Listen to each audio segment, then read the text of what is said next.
Okay, so I've been having a lot of interesting thoughts, a lot of I guess moments with myself after going to therapy. And I have therapy today, and I realized resentment happens a lot of the times when you refuse to. It's not just like resentment build up for your expectations of others, but it's also resentment towards yourself for not doing or handling any situation the way that you know you should have.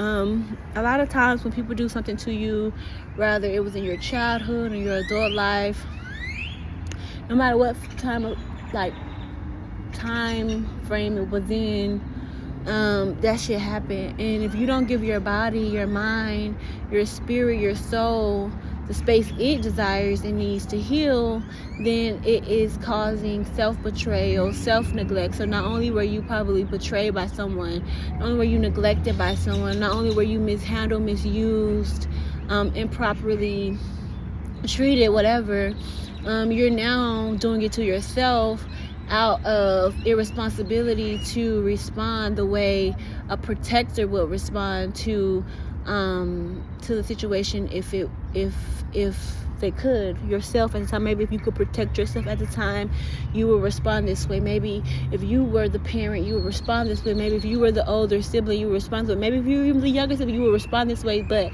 at that particular time moment, you couldn't, or you didn't, whichever is the reason. That's neither here nor there. A lot of times people expect to be forgiven for things. Okay, so there's two things to that. If you actively seek forgiveness and someone chooses to extend that to you, great. Honor that. Be grateful for that experience in that moment, and continue to do the work to rebuild the relationship. Now, if someone forgives you on their own fruition for themselves, where you didn't extend an apology, you didn't extend any change of actions or behaviors that warrants them forgiving you, then that's another thing that needs to take into account of the fact that that person chose to do that. So that speaks to their ability, their character, their desire to move past the trauma, the pain, the hardship, the hurt, and it has nothing to do with you. And another aspect of this forgiveness thing is that you don't get to choose when people choose to forgive you. You don't get to choose. You don't get to decide how long someone's holding on to something. You don't get to decide the people's response to your horrible behavior or how your actions impacted them. If they choose to move in forgiveness, great. If they choose to harbor this stuff, they have to deal with that. They have to navigate life with that pain, that trauma. It sucks for you, especially to someone you may want access to, someone you may, maybe you didn't mean to make the mistake, but at the same time, if you truly didn't mean to make that mistake or harm them in that way, you would extend the apology.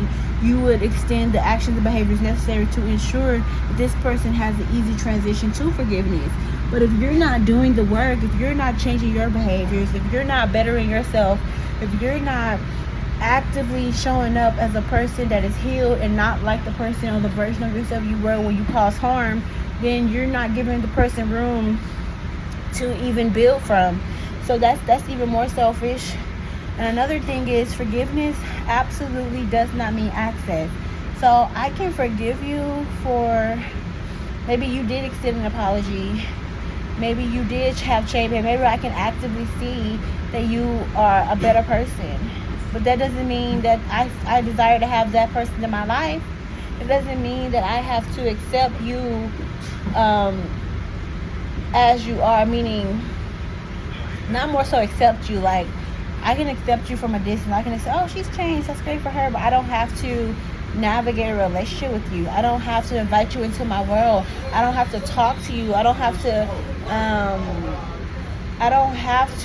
create some bond that was never really established or that was broken at one point. And that's okay. I've been learning in my therapy that the way that the inner child seeks to protect itself sometimes is harsh to reality. It's harsh to people, to those who expect the trauma response. They expect you to fawn. They expect you to people please. They expect you to kiss ass. They expect you to do the work that they're mostly required to do to mend a relationship that you never broke. And the inner child doesn't really care for that. The inner child doesn't necessarily like to harbor anger and resentment and all those harsh emotions. The inner child is very free from all of those things. However, one thing about an experience is that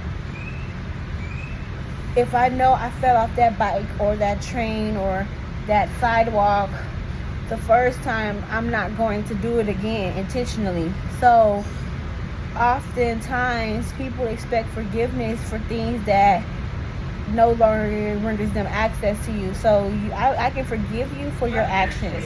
I can forgive you for your behaviors. I can forgive you for the person you were when you did what you did. But I do not have to invite you into my world as today. I do not have to coddle or conjure or facilitate room or a bond with you that is just not there. I do not have to pretend to be okay with what you did. Forgiveness doesn't mean I accept that your behaviors were right or that you were justified for doing what you did. No, forgiveness is very, very spiritual, and it requires a relationship with a higher power, because it's about releasing the responsibility, releasing the burden, releasing the shame, accepting the mistake for a mistake or behavior for what it is, without taking on the additional emotions of anger, resentment, vindication, revenge, all of those things. It's releasing that action and that behavior back to the universe, back to God, and saying, you are the ultimate judge. I have no place to condemn this person for a action that they may have done during a season of their life. But it doesn't mean I have to accept them into my world, in my life. Forgiveness does not mean access. Forgiveness does not mean acceptance into my universe.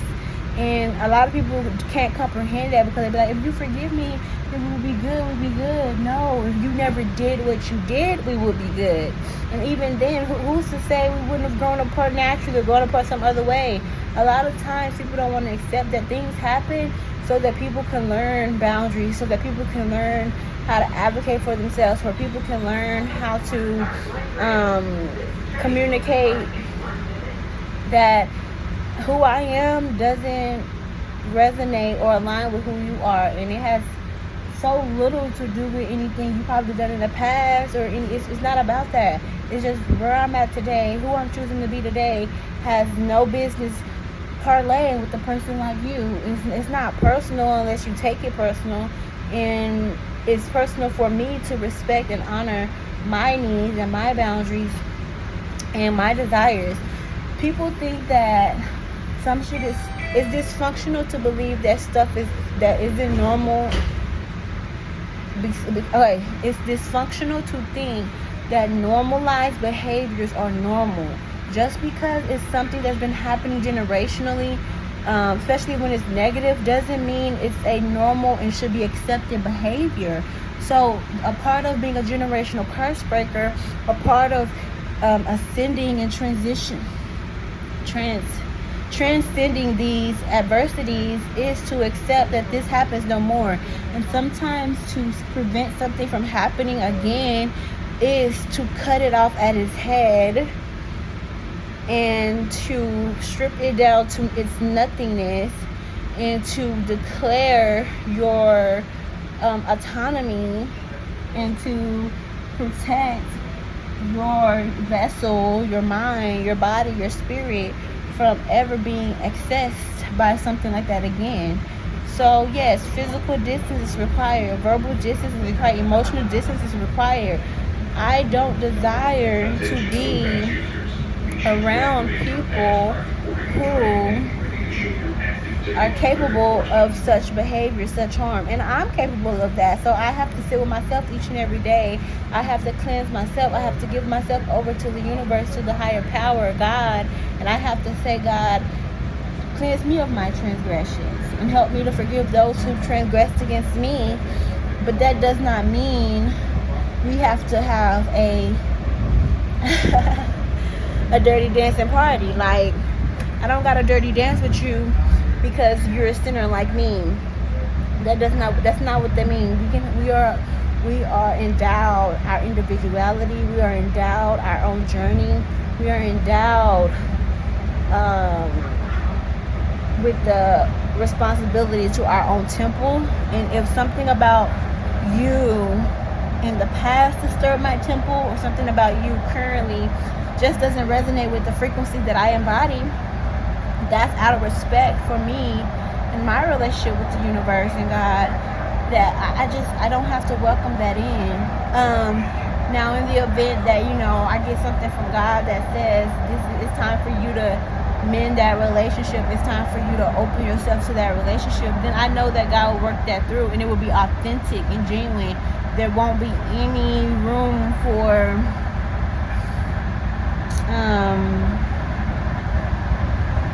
like the humanness of it all will be deeply suppressed. Not like suppressed, like not there, but just it wouldn't matter. Like when there's an authenticity, a God-given authenticity to a relationship or connection, to a union, there's nothing man can do to take that away. There's nothing man that can do to destroy that.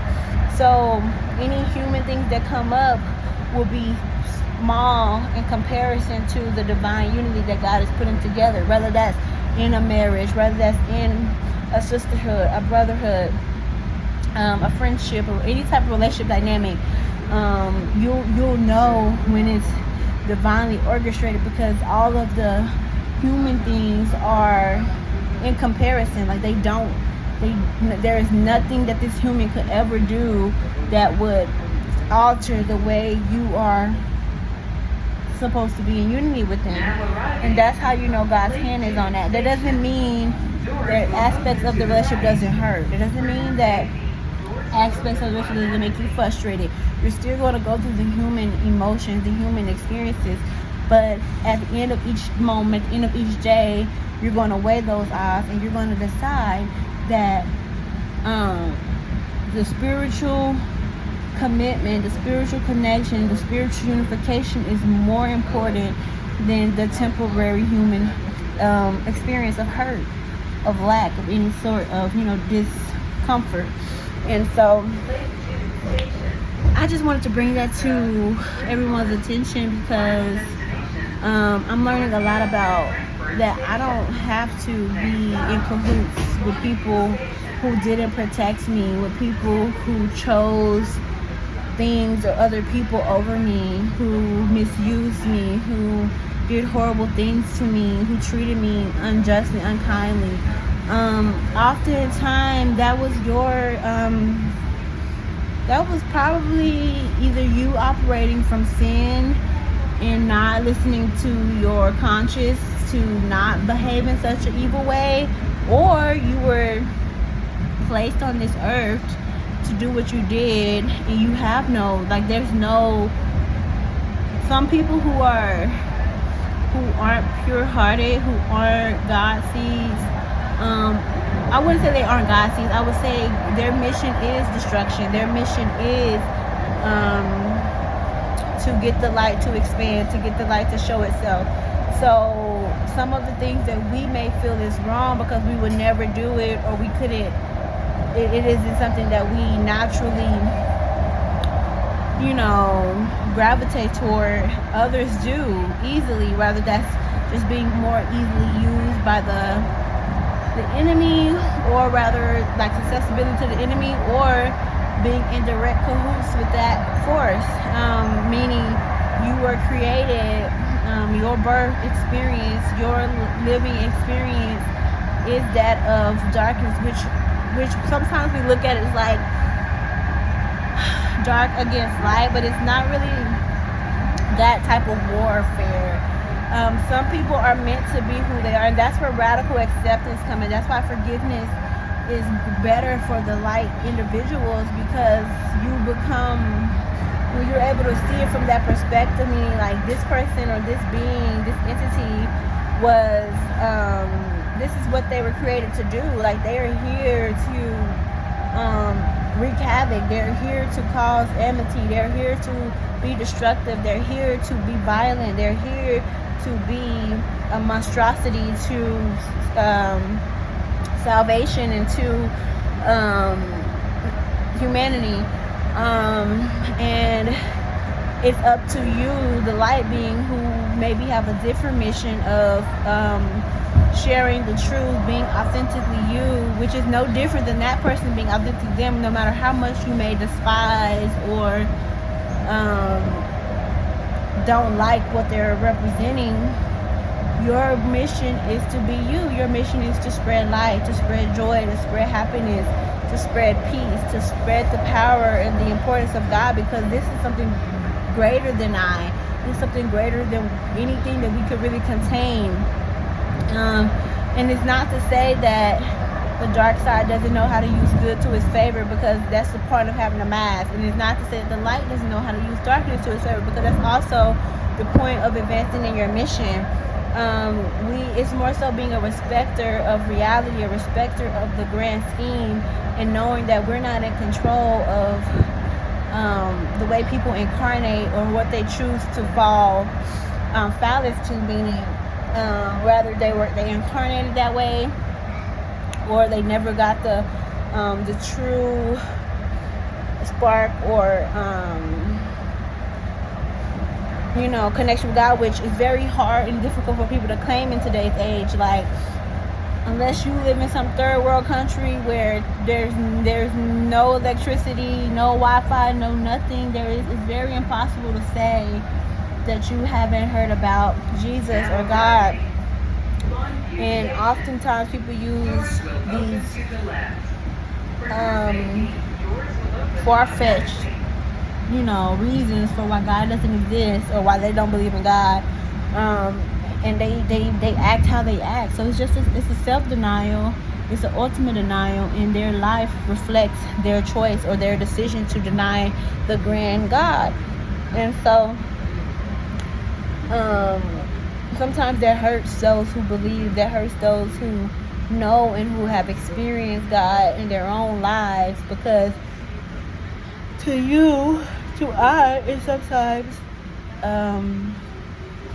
attempts to disqualify or attempt to disillusion or attempt to spit on the experiences, the personal encounters we've had where God has saved our lives. Me in particularly, I had a very dark childhood, and I don't mean this in a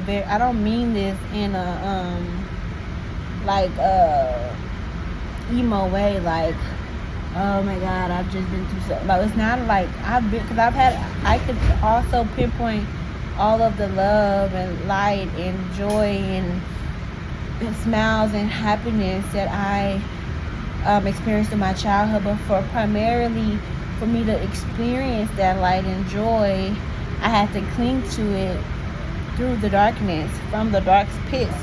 And majority of my life was me climbing out of darkness, has been me climbing and positioning myself and my spirit in a place of freedom, in a place of authenticity, in a place of self-actualization, a place of autonomy and free from grasp of even other light beings who desire to bear my light. Some people forget that they have their own individual mission. I can't do what you do, and you surely cannot do what I do. I was commissioned to be Kawanda. I was commissioned to do as Kawanda does. And it is not your place, whether you are a dark being, well, maybe the dark being place more so than the light being. But if you are also here to conjure joy and love and peace and give power to the Most High, then it's none of your business And it's not your place to question or check or denounce what I am doing, unless I am directly going against the higher power. Then you may be able to stand firm in who you are. But if nothing that I do or say denounces the higher power, no matter if I represent it as God, Jesus, Christ consciousness, the universe, higher power, like there's so many names to the Most High, Allah, like there's so many names that we can reference this power. As long as I'm giving honor and praise to that power, how I choose to do it is none of your concerns. And that's where those who are Christian, that's where those who lean more towards a religious view, one or the other, kind of get things construed, is because they think because you don't worship God like they do, because you don't reference God like they do, that somehow you are not a believer. And that is blasphemy. That is false. That is false. You do not get to say what another endowed being who's also on this earth, who bleeds like you bleed, you don't get to condemn them. That is just as wrong for someone who won't forgive someone's transgressions. You don't get to seek judgment or find judgment with how someone chooses to worship or what they choose to reference as God, unless they are directly referencing a false God, materializing God. But all the things that typically are referenced as God, like the higher power, Allah, the Most High, the universe, Elohim, Jesus, God itself, but all of those names are things that are bigger than us as humans. So I don't find anything wrong with, or you say God of the universe, God of the entire world, God of, whatever you say, as long as it's to me, in my understanding, is as long as it's a reference to something higher than yourself, then you are giving the power, you are giving power to the truth that is, and you're not taking it for yourself. You can even go to say the God that lives within me, because that is true. And some people don't, they use the parts of the scripture and the word that they desire to fit in their little things. But from my studies, God does live within you. Most people do have a God spark. And it's up to you to feed it and grow it and make it as great as you want it to be, or you could minimize it to its almost no more, or it's shifted into whatever it's shifted into. But either way, it's no one's place to say you aren't a believer because of the way you reference God, or you aren't authentic because of the way you reference God. If your works produce evil, that's when they can say, okay, if you are worshiping gold cows and jewelry and money and status and human power, like, okay, then that's when they could bring question to your understanding. But as long as you stand firm in the truth that there is something bigger than you in control of all of these things, something that you give reverence to, something that you respect, love, and honor, then no one should come to you with a righteous tick trying to get you to adapt to their way of ideology or referencing God. And oftentimes, to me, aspects of Christianity minimizes the human responsibility to the God that lives within. Yes, God is forgiving. Every moment that you wake up, every breath that you breathe is an opportunity to live and be anew and be raised from the dead and to be cleansed from your yesterday's transgression. It's no more. However, we all can say, as whether you're a Christian or believe whatever you are, But there has been moments where yesterday's worries did come into today. So we have fallen short. And there's moments where we come into today and still do some of yesterday's, like it's still the same either way. So we are constantly needing to be in relationship, constantly needing to be in humble gratitude for the greatness that is our God, because He, they, them are forever. They are perfect in all its ways. Like there is nothing imperfect about our God. If there was one imperfect thing, we will all be dead. We will all have no ability to live as we do, to sin as we do, and be forgiven as we are.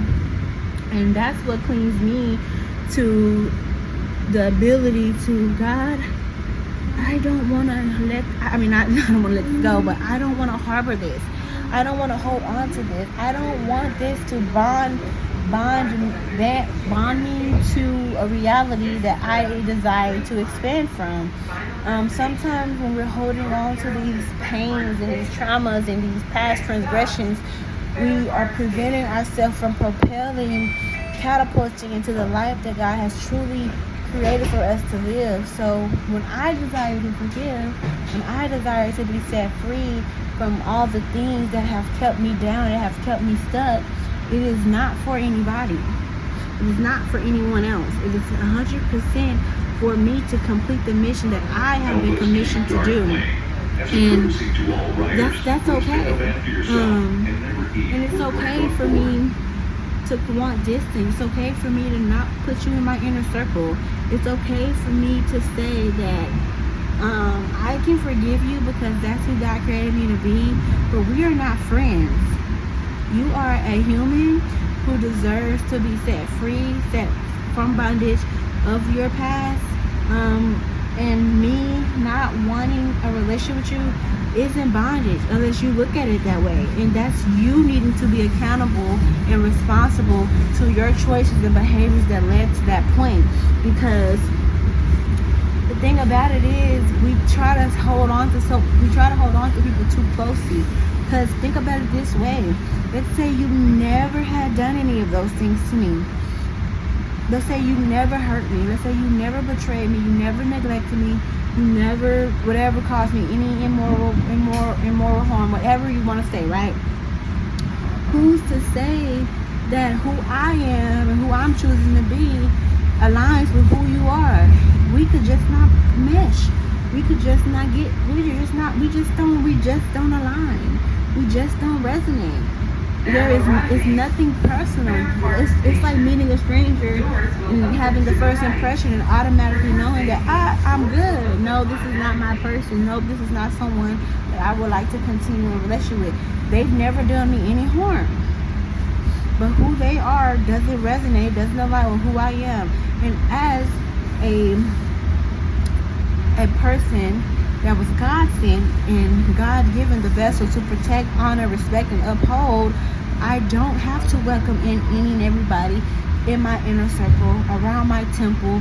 It just doesn't have to be that way. And some people are conditioned into believing that other people should bend over backwards, flip, flop, and fold for them, because they are incapable of the type of love that we are. They are incapable of the divinity that we possess. They are incapable of accessing light without being in connection with those like us. And that isn't their fault. They need to do the work.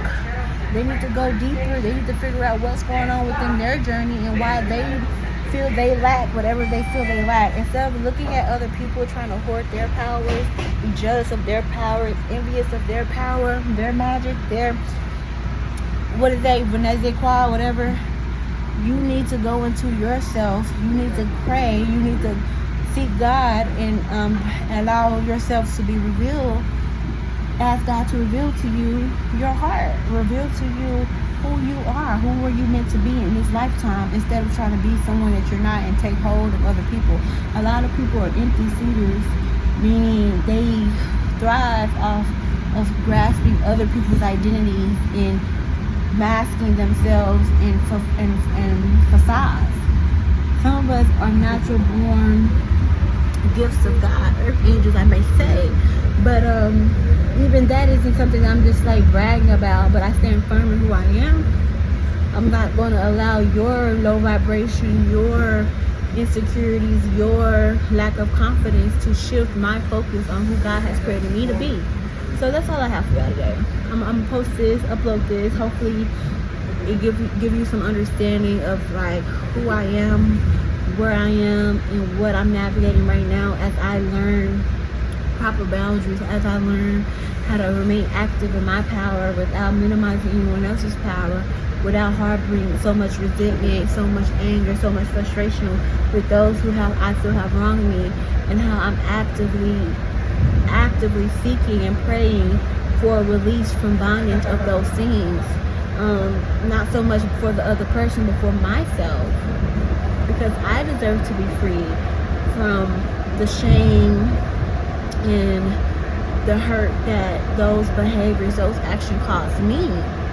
And in the process, hopefully you are set free by seeing and witnessing the power that God has in my life.